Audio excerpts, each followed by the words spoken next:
All right, let's go to William. Can you see anything else there that is more than 1 litre? Yep, that's a good guess. Your drink bottle there looks like it could be about 1 litre. Does this look bigger than your drink bottle? Alice Springs School of the Air offers a wide range of educational services and activities to isolated primary school students. Considered the largest classroom in the world, the school's 16 teachers and 7 support staff use satellite technology to broadcast learning programs to 125 students spread over 1.3 million square kilometres.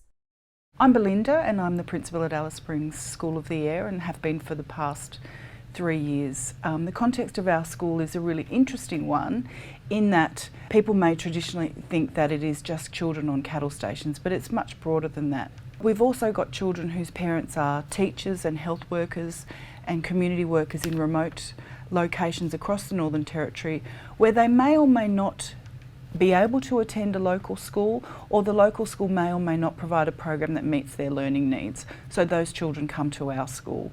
So I'm going to be your friend, Oscar Organisation, and I'm going to help you to be an effective learner. It's been my real focus to get kids interacting with teachers and kids interacting with kids, as well as kids interacting with learning and thinking.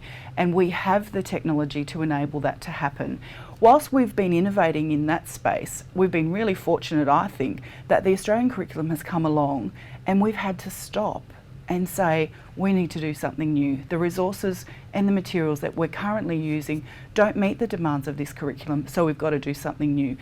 My name's Mel Phillips and I'm the assistant principal at Alice Springs School of the Air. So in the past we've been using these modules and they're a bit clunky and every 2 weeks the kids would do one of these and then return the materials back to their teachers. But it was a long time in between when they sent it back to when they got their feedback. So, and also we believed that they weren't really aligned that well to the Australian curriculum.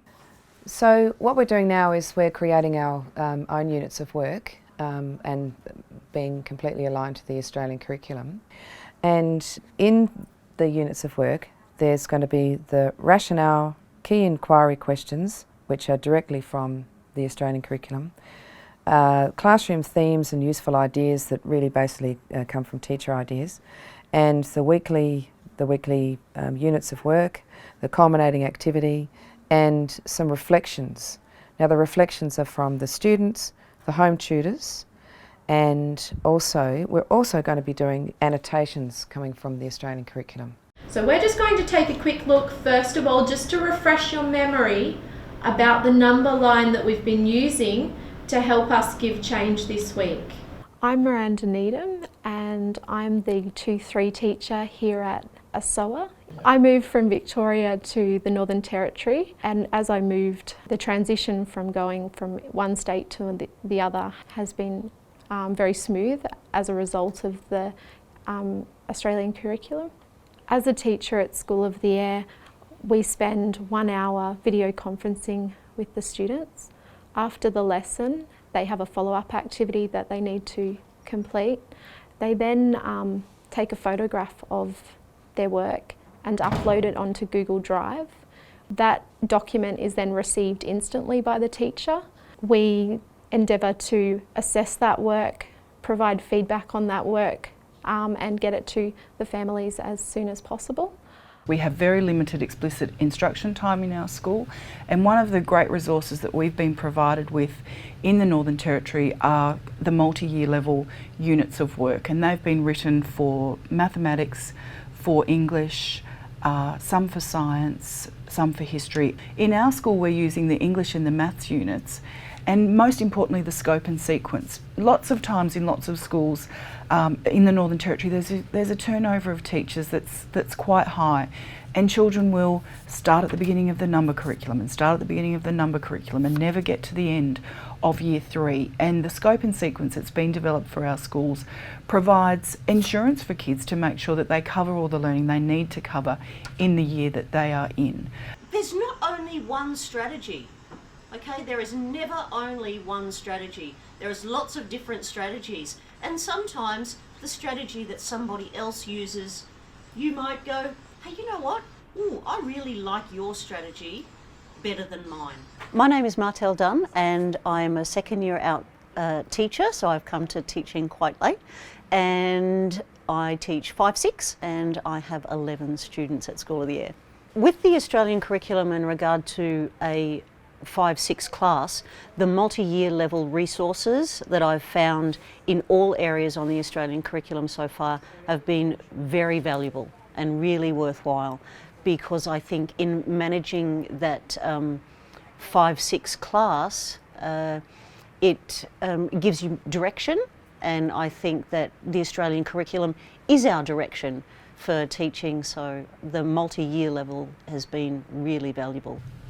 In the Australian curriculum, probably the thing that I appreciate the most is the work samples, because you don't always have the opportunity to do moderation or look at other schools and what their samples are. So to actually see samples, to know where you're at and the level of stuff is really good. The Australian curriculum comes to us with a set of standards, and that ensures that every teacher across the country has got a benchmark to work to and a consistent set of standards against which to measure the progress of the children.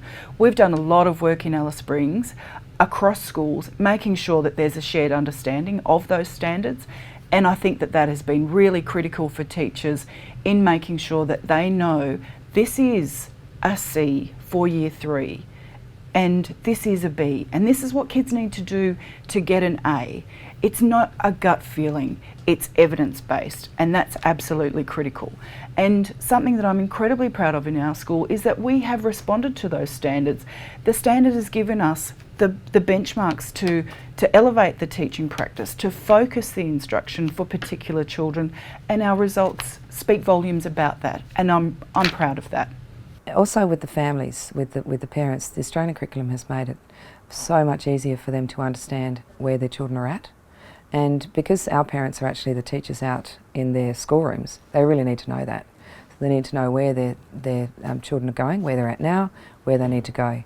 And the annotations and the portfolios have really made it clearer for the parents. We're all on the using common language, and clarity is fantastic. So I'm Kate McMaster, and these are my sons, Mac and Tom, and we do School of the Air, and we live about an hour and a half out of town. So my boys are also third generation School of the Air students. So they're fifth generation Plenty Highway kids, but they're third generation School of the Air students. My dad, their grandfather, was listening to the very first broadcast of School of the Air ever.